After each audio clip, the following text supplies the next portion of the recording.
E agora nós queremos ouvi-lo também, não é? Que a palavra do Senhor venha para nos edificar, para formar a Cristo em nossas vidas. Amém? Que Deus tenha compaixão dos enfermos, tocando-os com graça e poder. Queríamos lembrar da família do irmão Paulo, de Martinópolis. Faleceu ontem o cunhado dele, com mais 2 irmãos, em um acidente aqui em Tessaidá, Então, uma catástrofe para uma família, perder 3 pessoas de uma só vez. Então, vamos estar orando pela família do Paulo, que Deus possa estar ali confortando, fortalecendo. É uma família cristã, não é? Sabemos que o Espírito Santo vai estar ali ministrando a vida deles. Queria convidá-los à reflexão na Palavra de Deus, no livro de Atos dos Apóstolos, capítulo 9. Nós faremos a leitura de um versículo somente, que é o versículo 31. Depois citaremos outras passagens da Palavra de Deus.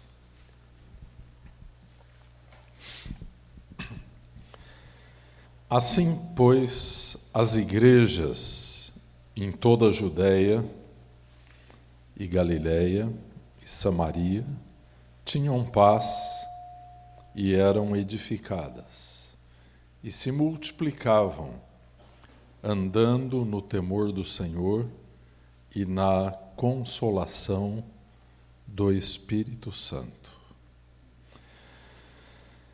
Amado Pai, eis a Tua palavra, divinamente soprada pelo Teu Espírito, e que agora ela seja soprada para dentro de nossa alma, de nosso espírito, trazendo vida, Senhor.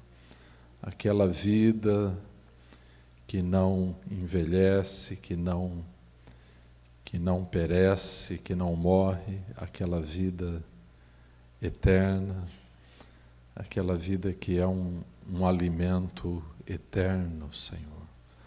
Ó Deus, nos lembramos da palavra de Jesus, que certa vez disse aos discípulos, Pai, que Ele tinha um outro alimento que eles não conheciam, e que este alimento era fazer a Tua vontade. Ó Deus, vivifica-nos nesta noite. Pastoreia a nossa alma, alimenta o nosso espírito, te pedimos em nome de Jesus. Amém. Eu vou reler este versículo, e a nossa ênfase vai estar nas 4 últimas palavras deste versículo. O capítulo 9 de Atos trata da conversão de Paulo, não é? E houve um grande alívio para toda a igreja após a conversão de Paulo, visto que ele era o principal instrumento perseguidor da igreja. Assim, pois, as igrejas em toda a Judéia e Galiléia e Samaria tinham paz e eram edificadas e se multiplicavam, andando no temor do Senhor e na consolação do Espírito Santo. Amém? Então, a igreja andava no temor do Senhor e na consolação do Espírito Santo. Esta palavra consolação, que é o ponto do nosso foco aqui, é a palavra paraklesis, em grego. E a palavra para consolação. E a palavra grega paráclito é a palavra para o consolador. Paraklesis, consolação, o paráclito é o consolador, a terceira pessoa da Trindade. Então, se nós pudermos usar uma expressão a mais simples e a mais aportuguesada possível, desta palavra grega, paráclito, quer dizer alguém designado para ajudar. Então é o consolador, o ajudador, aquele que se coloca ao lado para ajudar. Por que nós estamos falando sobre isso?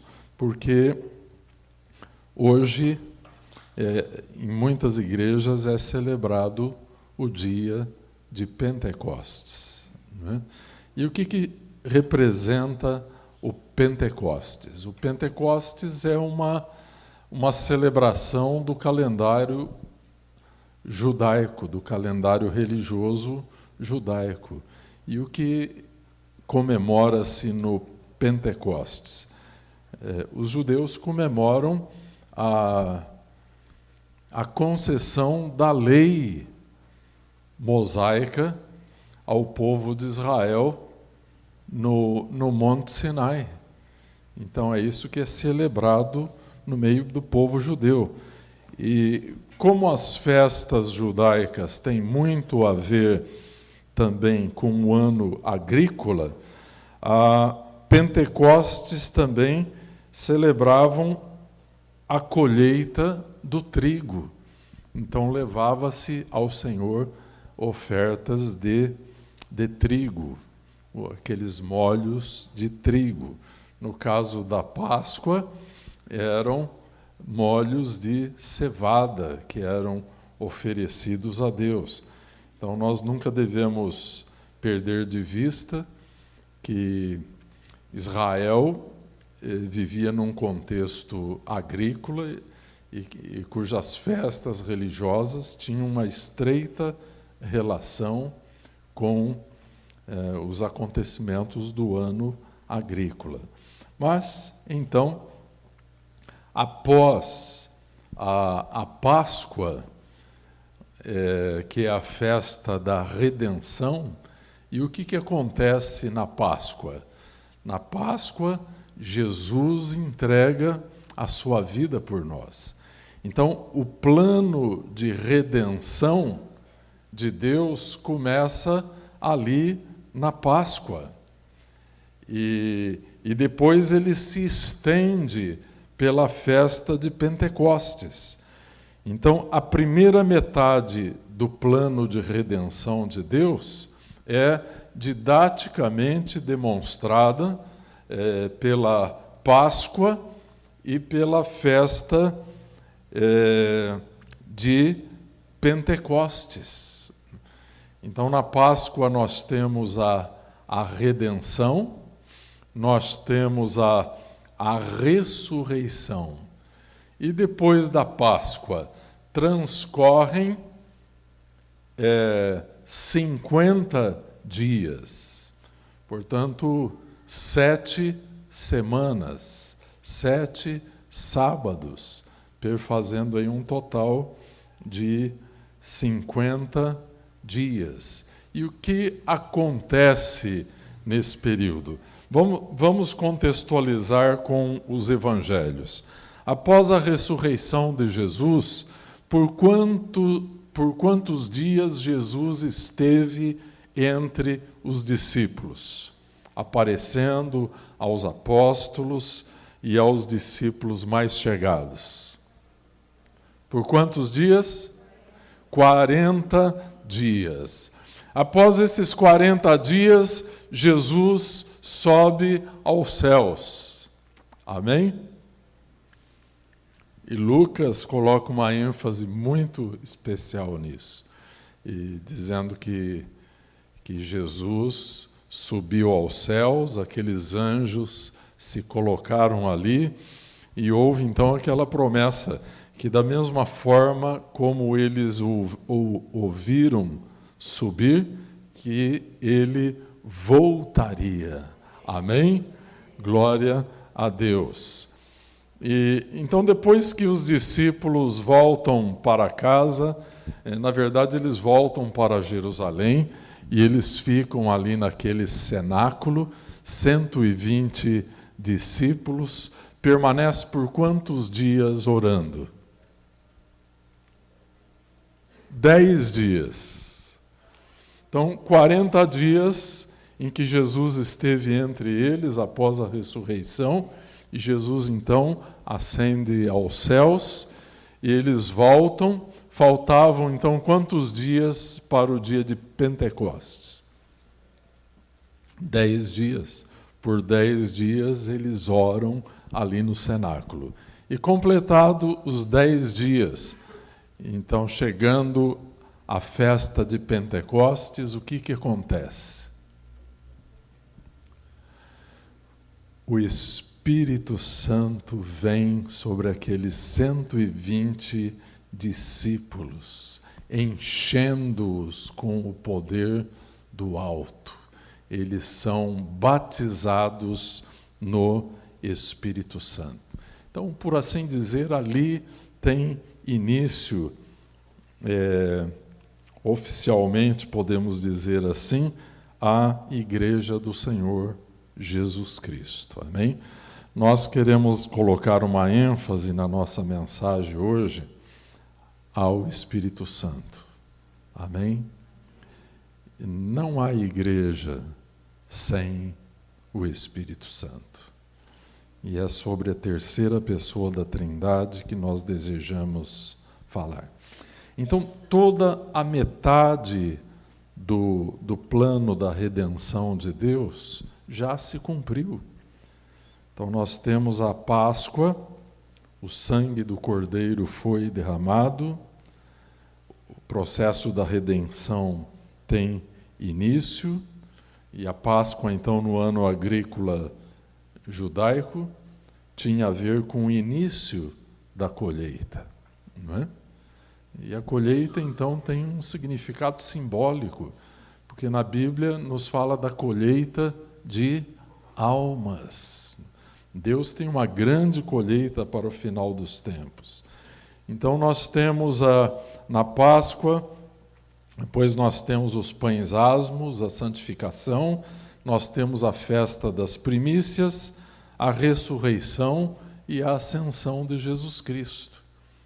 50 dias depois, daí a palavra penta, de 50, portanto 7 semanas, nós temos a festa de Pentecostes,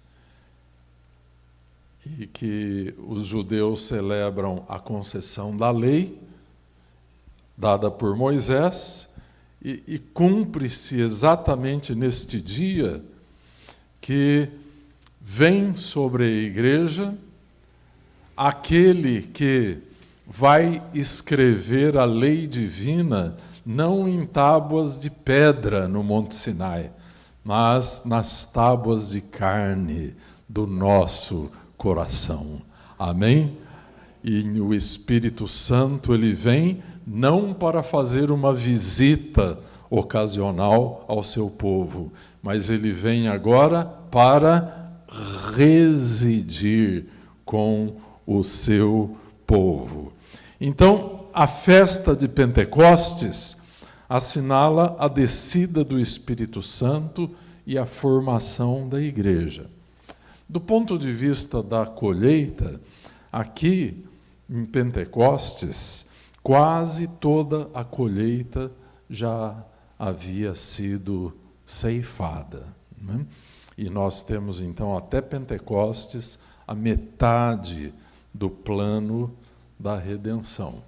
E esse plano da redenção, ele foi então didaticamente ensinado a Israel através das festas ordenadas por Deus, né? E o restante final, a outra metade do plano da redenção? Essa é uma boa pergunta para se fazer, né? Se nós estamos até o presente momento, teoricamente, na metade do plano, então uma outra metade se avizinha em breve. E esta segunda metade do plano da redenção é representada no Antigo Testamento pela festa das trombetas, o dia da expiação e a festa de tabernáculos, né? Quando então toda a colheita estava encerrada, todo o azeite já preparado, estocado, o vinho, o pão, nada mais havia a fazer senão festejar, desfrutar. Amém? Então é para lá que nós estamos caminhando.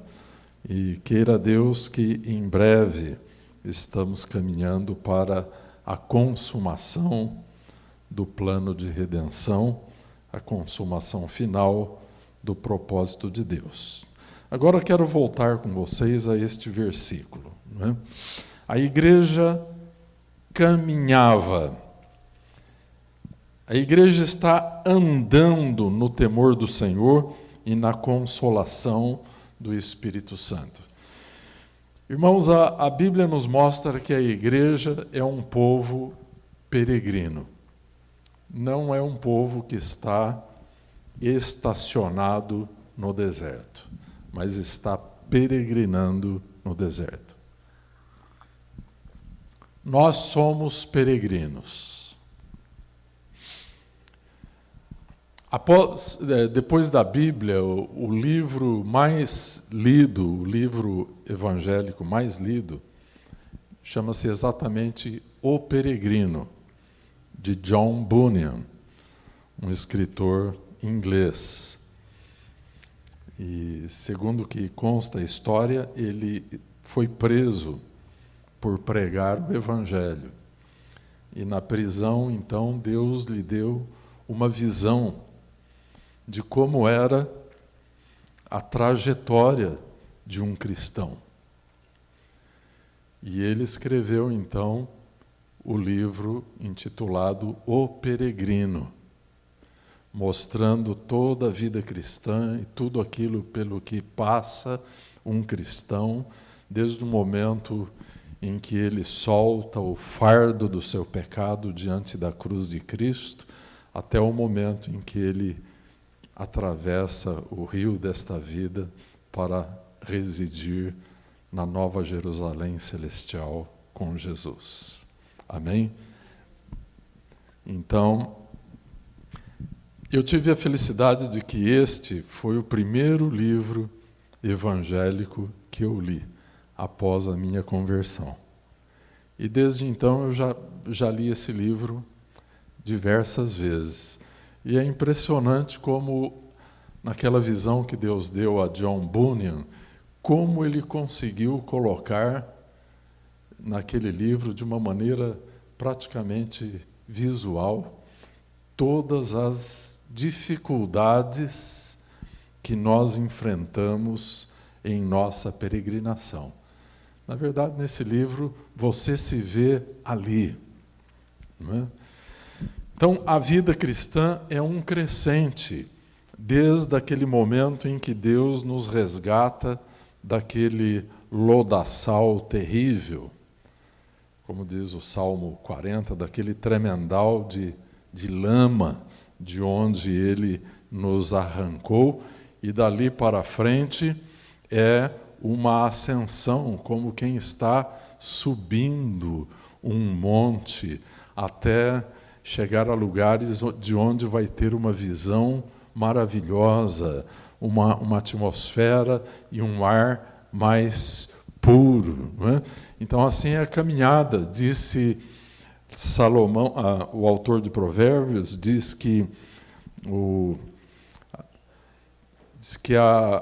caminho dos justos é como a luz do amanhecer, e que vai brilhando cada vez mais até ser dia perfeito. Quando que é o dia perfeito, meus irmãos? O dia perfeito é o meio-dia, que se você ficar no sol, nenhuma sombra é projetada, porque o sol está vindo a pino sobre você. Em qualquer outra hora do dia, uma sombra será projetada, mas no dia perfeito, não. Então, a nossa vida, Deus nos tira de um charco de lama e Ele vai nos conduzindo de glória em glória, de fé em fé, até atingirmos o dia perfeito. Amém? Aleluia. E nessa trajetória do peregrino, nos foi prometida que o Consolador, o Paráclito, estaria ao nosso lado. Então, a igreja andava no temor do Senhor. Era assim que ela caminhava, fazia a sua peregrinação. E eu insisto que somos peregrinos. A Bíblia diz que somos como peregrinos em terra estranha. Então devemos, como a igreja primitiva, andar no temor do Senhor e na consolação do Espírito Santo, na paracleses do Espírito Santo.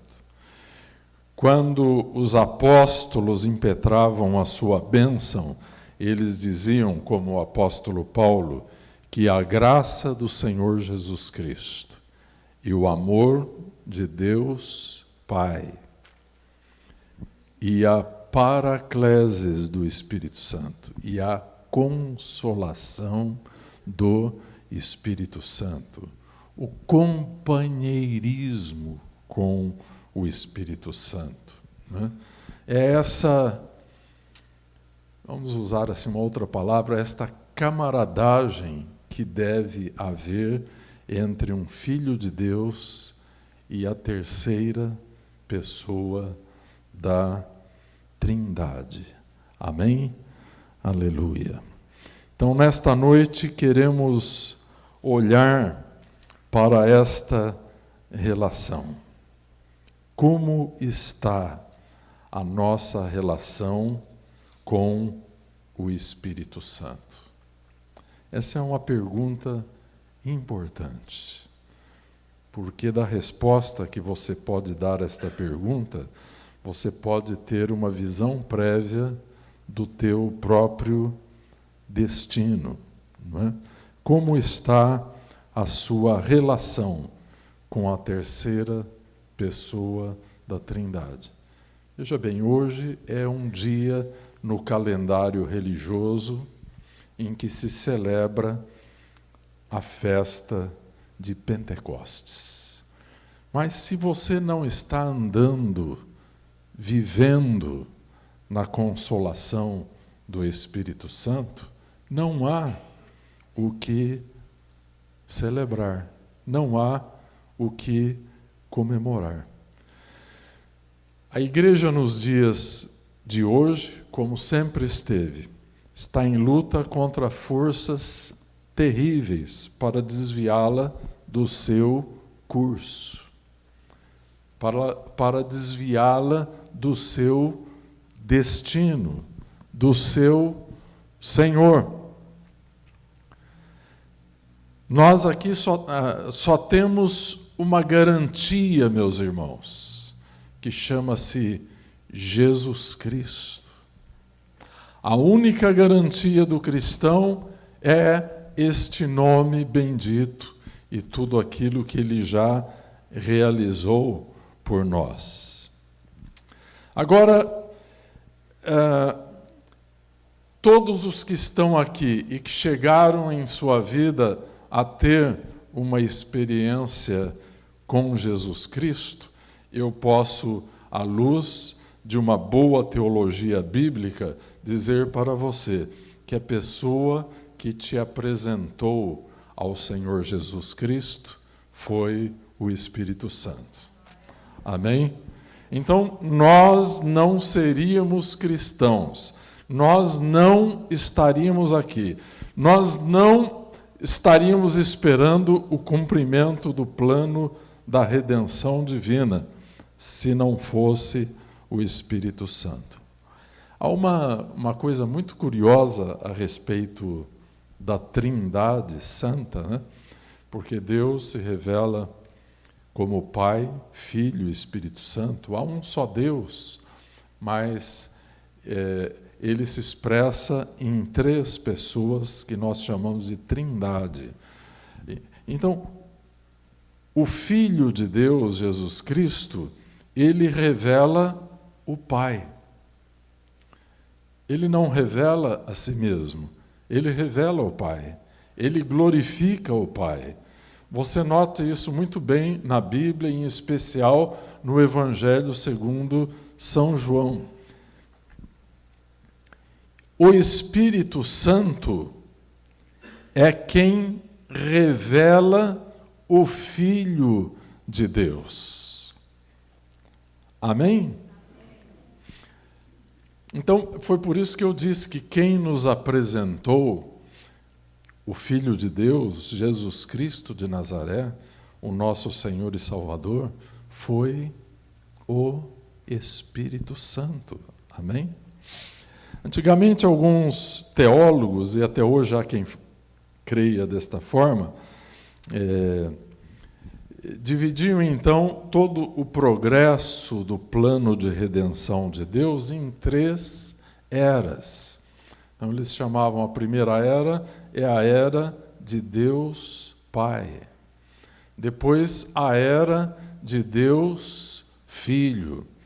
E, finalmente, quando Jesus sobe aos céus e nos envia, então, da parte do Pai, o batismo no Espírito Santo, e isso acontece no dia de Pentecostes, inaugura-se, então, a era do Espírito Santo. Amém? Aleluia. E o Espírito Santo é o próprio Espírito de Cristo. É o mesmo Deus, só que agora em sua forma invisível. De certa forma, como a segunda pessoa da Trindade esteve ali como encarnado na pessoa de Jesus Cristo de Nazaré, agora é como se o Espírito Santo, a terceira pessoa da Trindade, como se ele estivesse encarnado na Igreja do Senhor Jesus Cristo. Agostinho, que foi um grande teólogo, chamou o dia de Pentecostes de o nascimento do Espírito. Aqui na Terra, evidentemente, porque sendo o Espírito Santo Deus, ele é eterno. Mas quando ele veio para residir aqui e formar a Igreja do Senhor Jesus Cristo, então foi desta forma metafórica que Agostinho se referia ao Pentecostes, o nascimento do Espírito Santo. Então ele vem para residir e ele assume a forma humana na igreja. Então agora o Espírito Santo tem um corpo, que é a igreja. E ele pode andar na terra através dos nossos pés. Ele pode falar na terra através dos nossos lábios. Ele pode amar na terra através do nosso coração. Ele pode consolar na terra através da sua igreja. Amém? O apóstolo Paulo, em 1 Coríntios 6,19, ele pergunta aos coríntios: não sabeis que o vosso corpo é santuário do Espírito Santo que em vós habita? Não sabeis? O apóstolo Paulo está chamando a atenção de uma igreja distraída, uma igreja que estava dando mais tristezas do que alegrias ao Espírito Santo. Mas será que foi somente a igreja de Corinto que praticou esse desserviço à causa do Evangelho? Não, isso continua acontecendo. A igreja era para ser o principal instrumento do testemunho do Espírito Santo na terra. Mas, infelizmente, desafortunadamente, o testemunho da igreja foi enfraquecendo o testemunho do Espírito Santo. Isso logo a partir do 1º século. O apóstolo Paulo já começou a tentar dar um chacoalhão na igreja de Corinto, alertando a igreja para isso. E ali eles tinham umas divisões. Um dizia, eu sou de Paulo, outro dizia, eu sou de Pedro, outros diziam, eu sou de Apolo, e finalmente tinham aqueles mais espirituais que diziam, eu sou de Cristo, mas o fato é que eles estavam divididos. Pode o corpo de Cristo estar dividido, irmãos? Pode ou não pode? Não. Mas o que aconteceu então nesses 2000 anos de história da igreja? Somente divisões, rixas, polêmicas, discussões, guerras religiosas. Muito sangue foi derramado. Divergências, polêmicas, materialismo, amor ao dinheiro, amor ao poder, disputas de poder. E eu pergunto a vocês, o Espírito do Senhor está satisfeito com isso?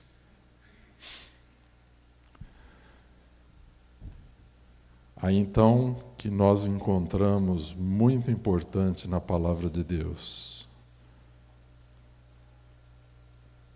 um mandamento no livro de Efésios, capítulo 4, versículo 30. Não entristeçais o Espírito Santo de Deus, no qual estáis selados para o dia da redenção. Isto aqui é um mandamento, irmãos.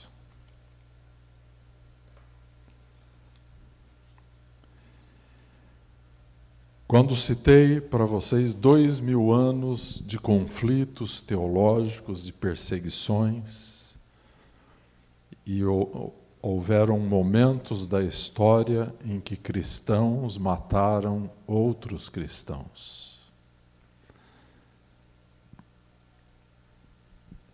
E a história do cristianismo está toda ela manchada de sangue. Pode, então, o corpo de Cristo estar dividido? Teologicamente é o que vocês responderam. Não, não pode estar dividido. É impossível que esteja. Não podemos esquartejar um corpo e desejar que ele realize depois alguma coisa na terra.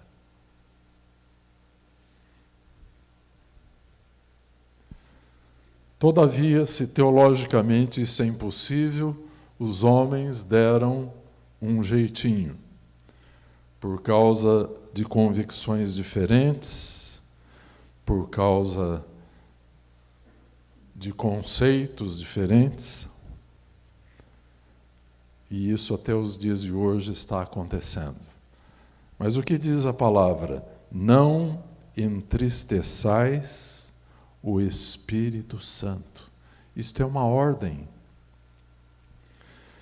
Eu gosto muito de uma frase de Philippe Melanchthon, que foi um discípulo de Martinho Lutero, e ele dizia que, no essencial, devemos ter unidade. Existem determinadas coisas da nossa fé que são inegociáveis. Por exemplo, a parte cristológica da nossa fé. Se vierem tentar te convencer que Jesus não é o Messias, que Jesus não ressuscitou dentre os mortos, que Jesus não é Deus, o que você vai fazer? Tem muitas pessoas tentando convencer os cristãos a respeito disso. Essa é uma parte essencial e inegociável da nossa fé, o que Jesus é para nós, o que Jesus fez e o que Ele fará ainda. Agora, irmãos, existem... Então, Philippe Melanchthon dizia assim, no essencial, unidade. No não essencial, tolerância. Por exemplo, irmãos, com que quantidade de água deve se batizar um convertido? Nós aqui cremos que devemos batizar por imersão, mas ao longo desses 2000 anos de história da igreja, muitos passaram do batismo por imersão ao batismo por aspersão. Então, o que vou dizer a vocês agora, que não lhes pareça um escândalo, mas não importa a quantidade de água que se usa no batismo, importa, em primeiro lugar, se a pessoa creu em Jesus Cristo e se arrependeu dos seus pecados. Você não concorda? Então, se alguns batizam com muita água, outros batizam com pouca água, eu creio que não devemos discutir isso, tá? Embora, se alguém vem aqui para esta igreja, quer ser membro desta igreja, vai ter que ser batizado por imersão nas águas, porque é o único tipo de batismo que nós temos praticado por 33 anos, porque entendemos que é o único tipo de batismo que a Bíblia menciona. Mas se, todavia, outros creram em Jesus e passaram por um outro tipo de batismo, é inútil ficar discutindo. Uma outra coisa que eu considero inútil ficar discutindo são princípios dietéticos. O que nós devemos comer, o que não devemos comer. Não é? Então, os cristãos se dividem por causa de coisas que não são absolutamente essenciais. Assim que eu repito a frase daquele sábio homem de Deus: no essencial, unidade; no não essencial, tolerância; e em tudo, amor. E em tudo devemos nos amar. Mas nós acumulamos 2000 anos de desentendimentos, brigas e guerras por causa de diferenças na maneira de interpretar a Bíblia.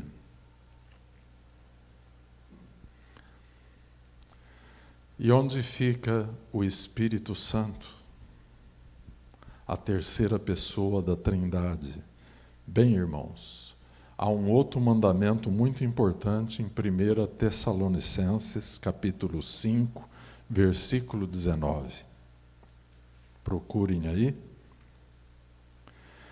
Não extingais o Espírito.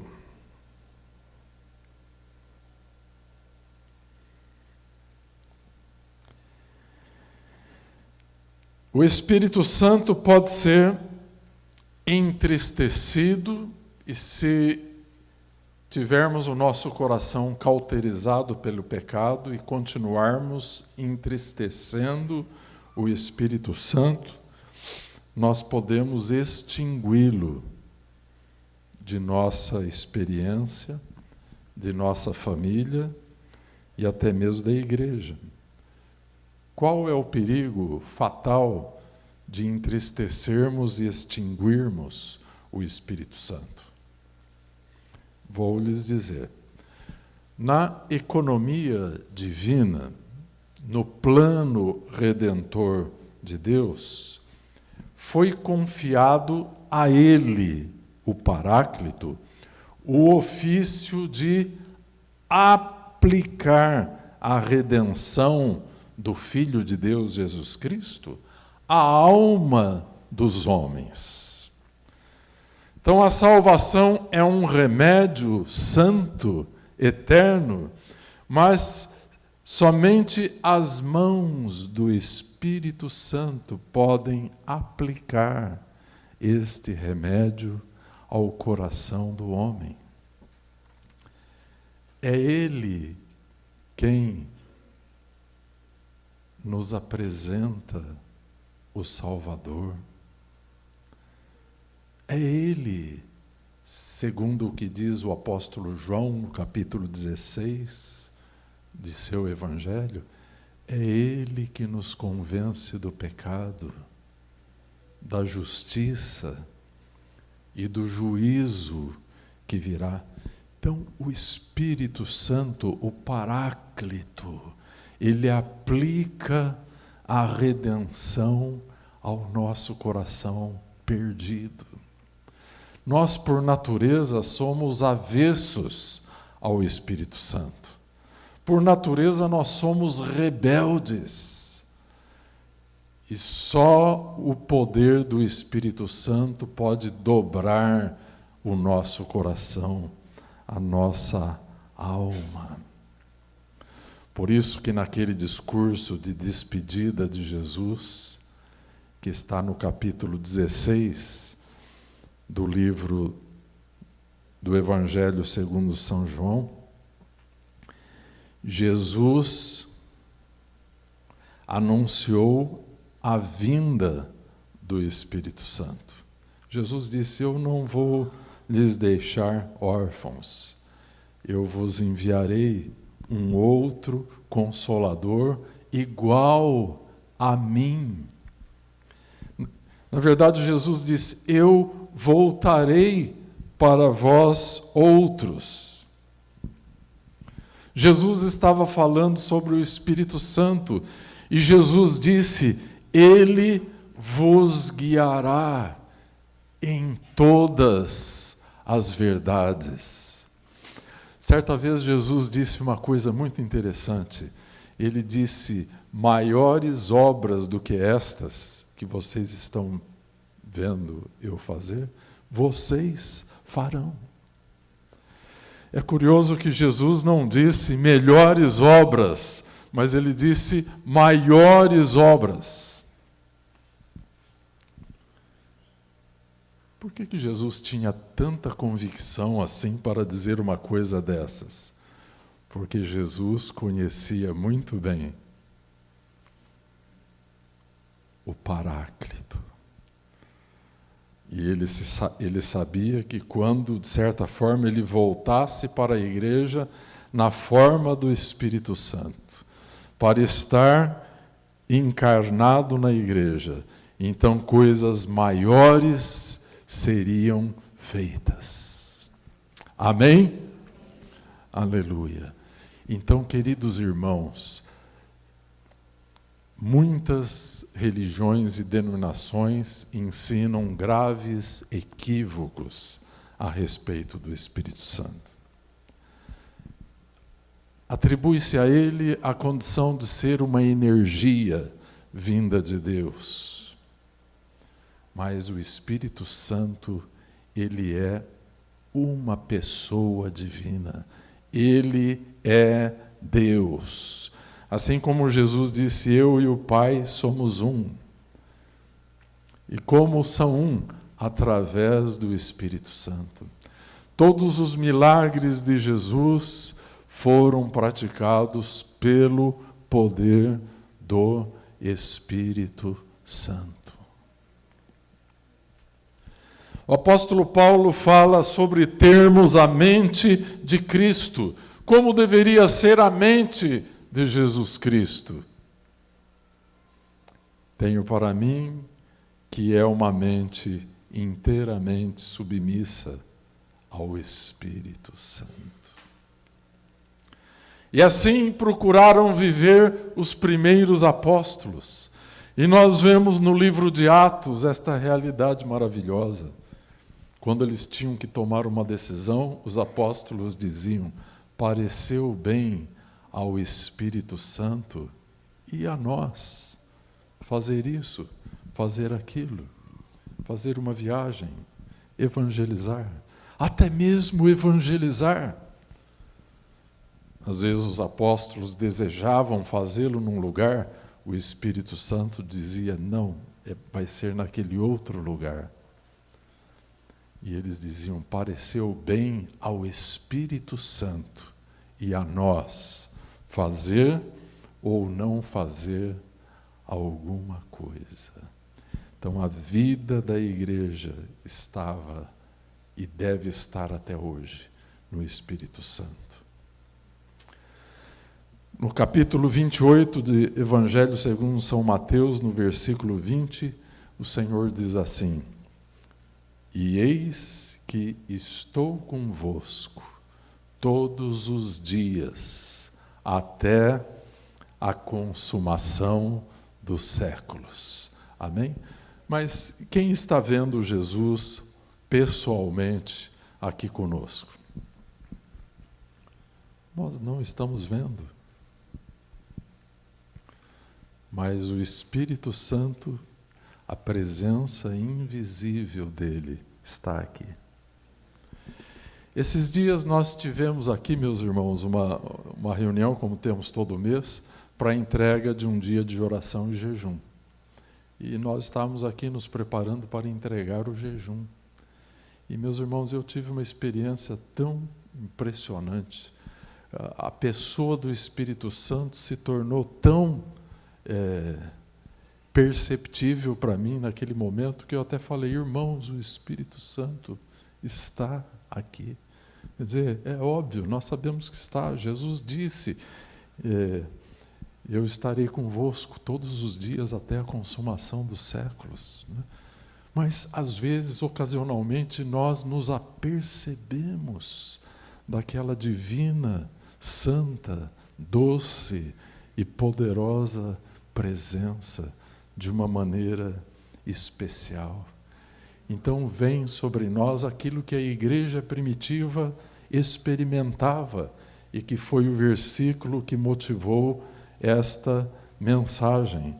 A igreja caminhava, peregrinava. De que maneira peregrinava? Da mesma forma como nós deveríamos peregrinar, no temor do Senhor e na consolação do Espírito Santo. Amém, igreja? Amém. Aleluia.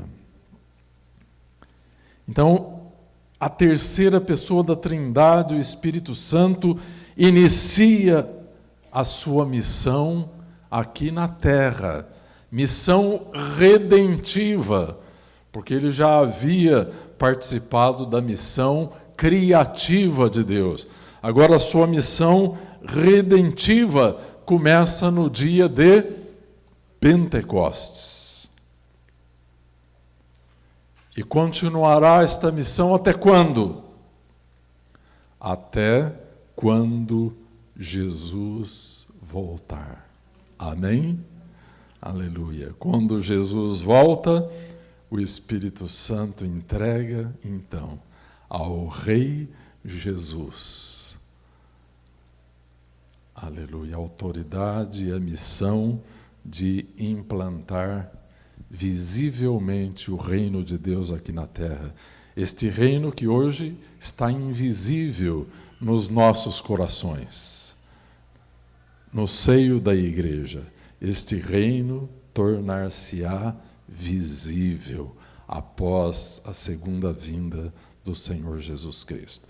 Então, eu quero caminhar para o final desta reflexão sobre o Espírito Santo.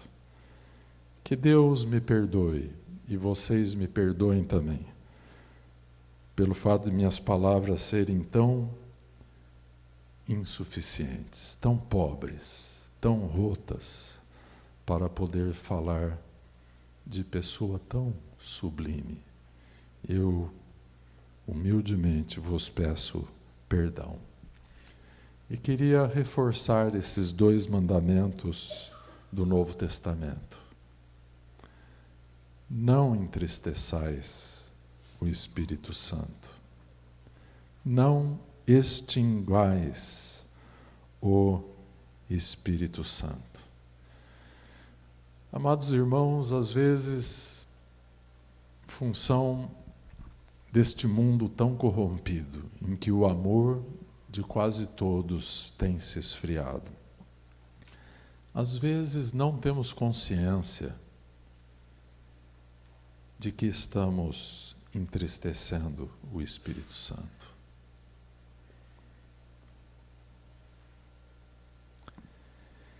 E se nós o fazemos, e se continuamos fazendo e não somos alertados, e não nos arrependemos, nós podemos chegar a um ponto de triste para um ponto trágico, de extinguirmos o Espírito Santo de nossa vida.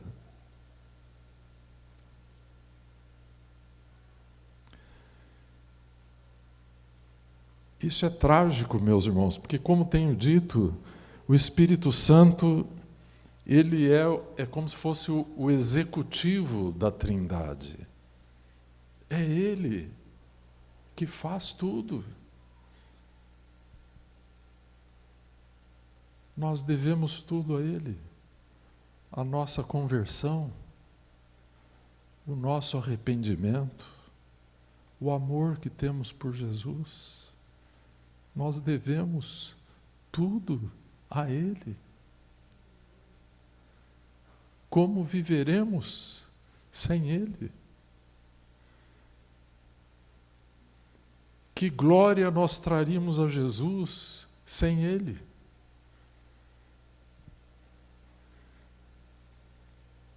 Sem Ele, o nosso maior dever seria se calar, para que ninguém soubesse que somos falsos cristãos. Mas com Ele nós podemos abrir a nossa boca em qualquer lugar do mundo para testificar que Jesus Cristo vive, que Ele voltará e que nós devemos nos arrepender de nossos pecados. Mas, irmãos, os apóstolos advertiram a igreja para aquela condição da consciência cauterizada. Sabe por que Jesus disse que no final dos tempos o amor de muitos se esfriaria? A consciência ficaria cauterizada, incapaz de arrepender-se, incapaz de perdoar, incapaz de sentir o poder sobrenatural do Espírito Santo, incapazes de se alegrarem no Espírito Santo. E, na verdade, tem aqui outro mandamento em 1 Tessalonicenses: regozijai-vos sempre. Outra vez vos digo, regozijar-vos. Como que vamos fazer isso, irmãos? Sem o Espírito Santo. Sem o Espírito Santo, nós não podemos estar unidos uns aos outros. Sem o Espírito Santo, tudo o que sabemos fazer é criticar, é criar polêmicas, divisões no corpo de Cristo.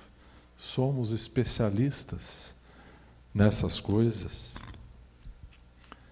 Sem o Espírito Santo não há autoridade divina, nem na igreja e nem em lugar nenhum. A autoridade que nos foi dada, meus irmãos, não depende de nenhum título acadêmico.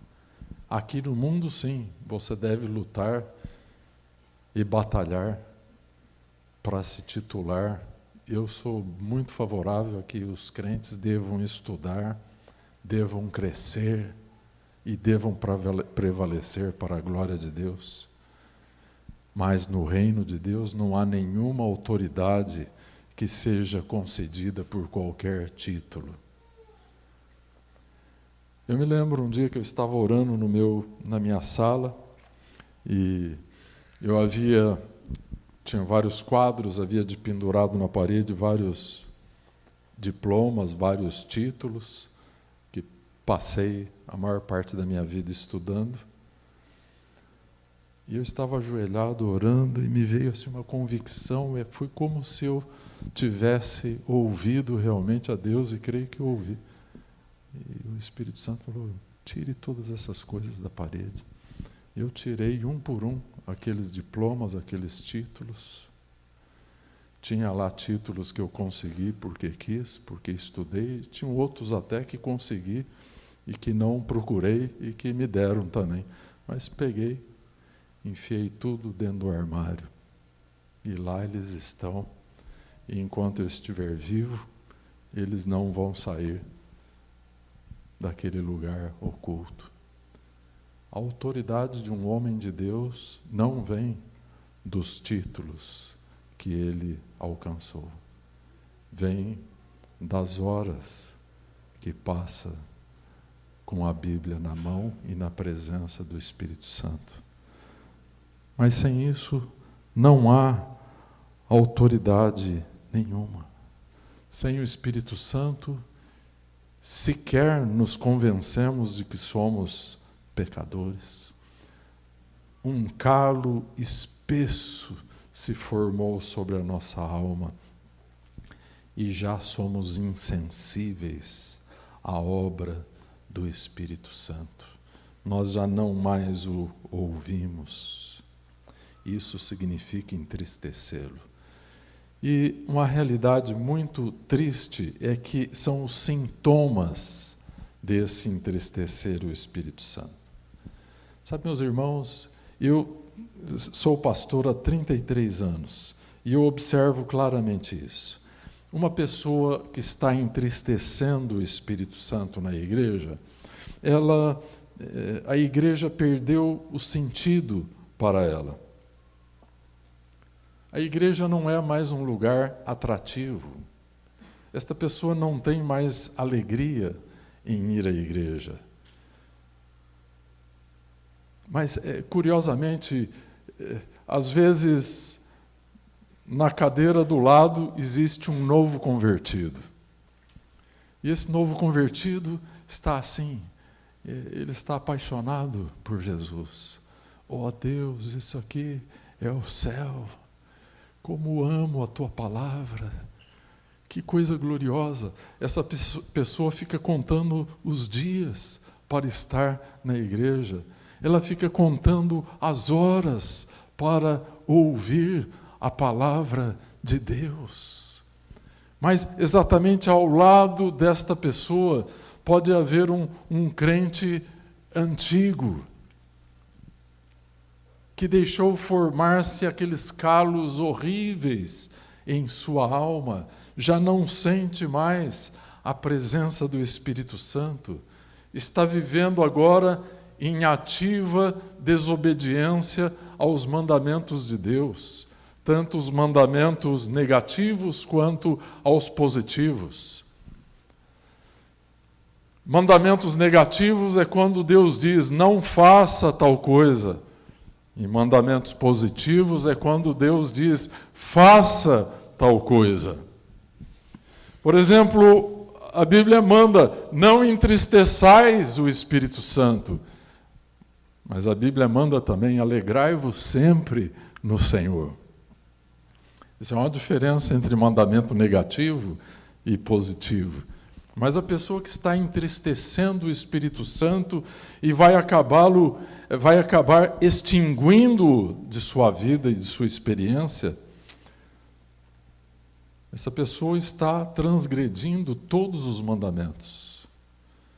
E ela teria sempre que encontrar boas explicações e boas justificativas para estar praticando os seus pecados.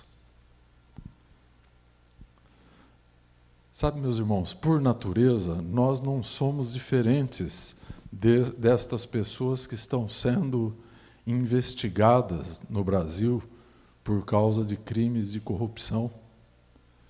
Irmãos, nunca eu ouvi uma confissão de um pecador desses e dizer, eu roubei mesmo, eu corrompi mesmo.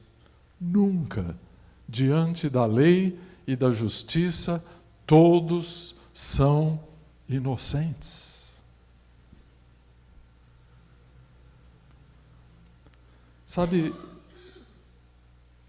amado irmão, meu prezado amigo, por natureza nós não somos diferentes desses homens.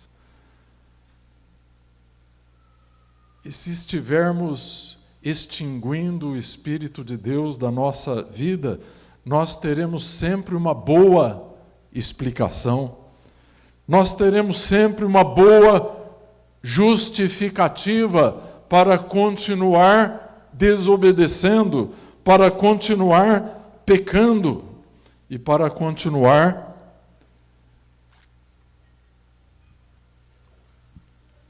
afastando o Espírito Santo de nossas vidas.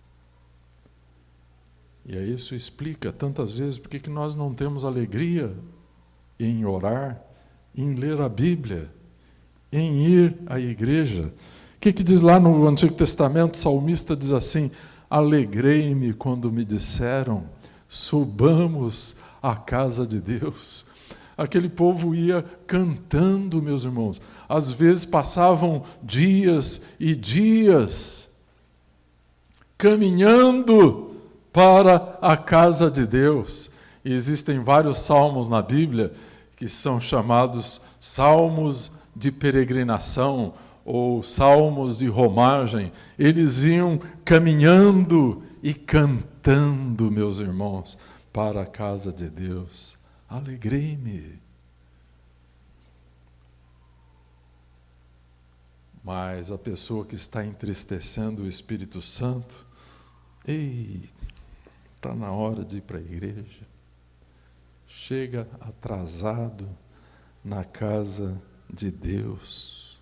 Não é? Foi-se a frescura, a doçura da presença do Espírito Santo.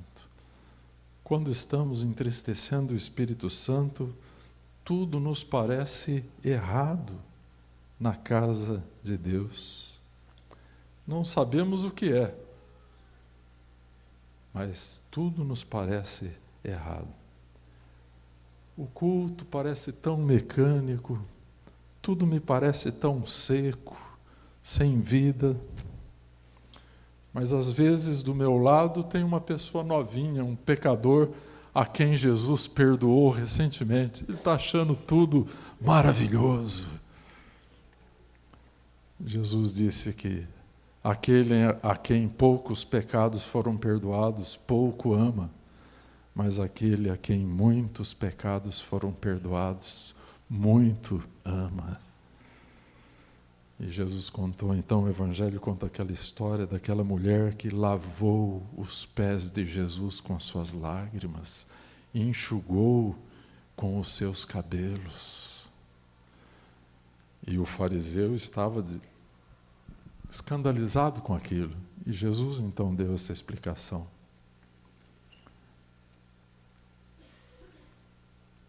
Havia alguém ali a quem muitos pecados estavam sendo perdoados, portanto amou muito. Havia outro lá, um religioso de fachada, que julgava que poucos pecados haviam sido cometidos e, portanto, amou pouco. Que tipo de pessoa você é, meu irmão, meu amigo? Você que visita esta igreja nesta noite, domingo de Pentecostes, em que eu venho lhes dizer o que disseram os apóstolos há 2000 anos atrás. Não entristeçais o Espírito Santo,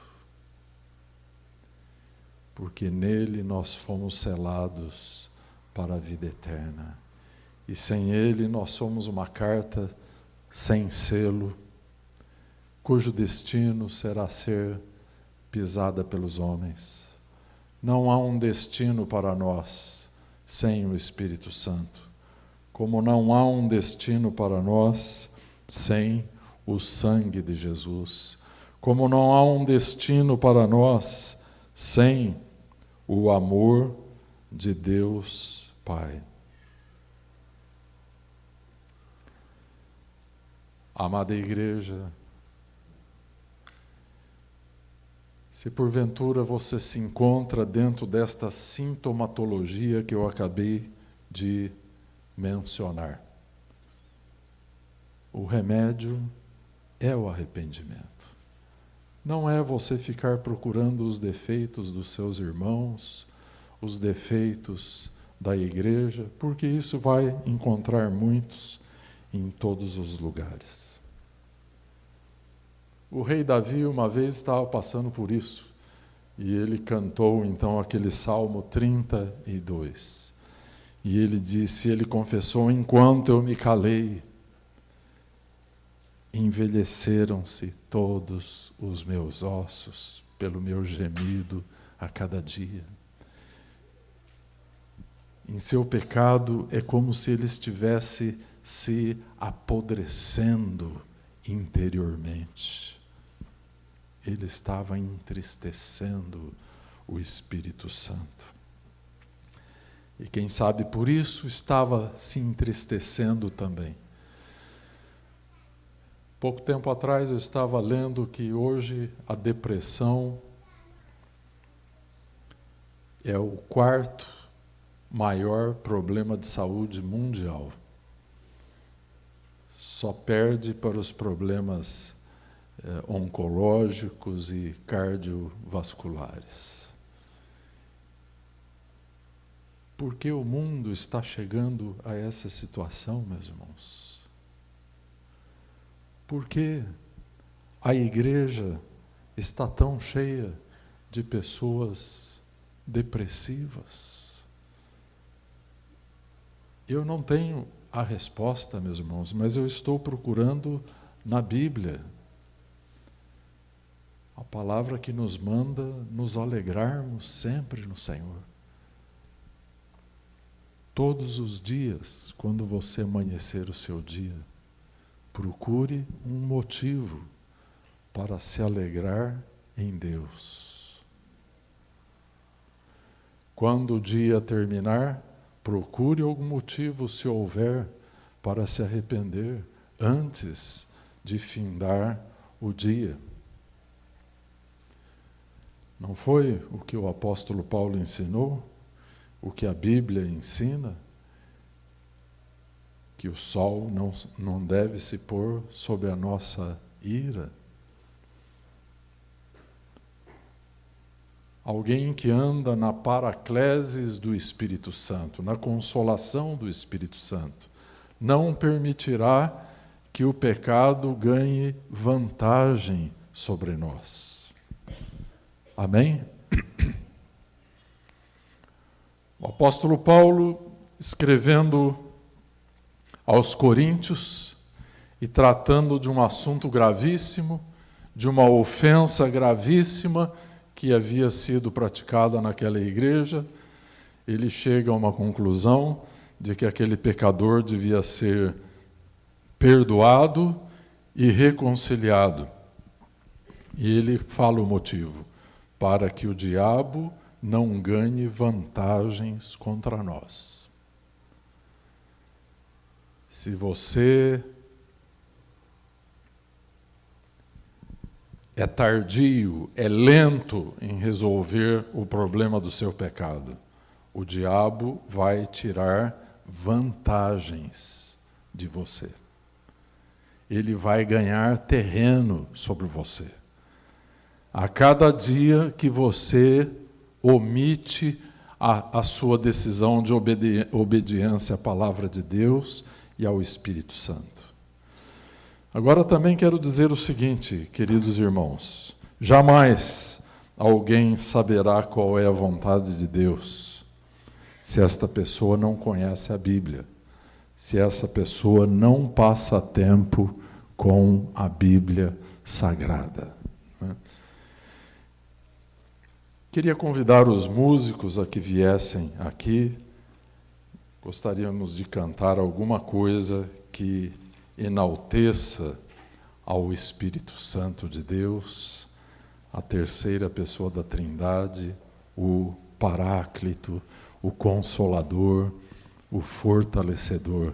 Amém? Aleluia. Esta mensagem traz consigo um chamado ao arrependimento e um chamado à comunhão com o Espírito Santo. Você me ouviu? Ouviu direitinho ao Senhor também? Então, esta reflexão desta noite, deste domingo de Pentecostes, é como uma espada de 2 gumes, ela tem 2 cortes. Um deles apela para arrependimento. Se nós estamos vivendo um processo de amortecimento espiritual, certamente que não é culpa de Deus. Nós estamos entristecendo o Espírito Santo. Então precisamos nos arrepender. E por outro lado, a Bíblia nos ensina a andarmos como a igreja primitiva andava. Lemos aí em Atos 9:31. No temor do Senhor e na consolação do Espírito Santo. Amém? Nós vamos adorar a Deus e depois vamos nos despedir. Antes, porém, aqueles que precisarem de oração, se expressem, venham aqui. Os líderes da igreja podem orar por você. Queremos orar por você. A sua vida cristã pode ser diferente. Ela pode ser uma vida alegre. O povo de Deus tem que ser o povo mais feliz do mundo. Irmãos, nós ganhamos a loteria da eternidade. Amém? Não foi pouco que Jesus fez por nós. Nós poderíamos chorar muitos litros de lágrimas aos pés de Jesus pelo que Ele fez por nós. A bênção apostólica que eu queria orar sobre vocês, queria que a igreja ficasse de pé. Em todos os cultos a gente termina com uma bênção. E hoje eu vou orar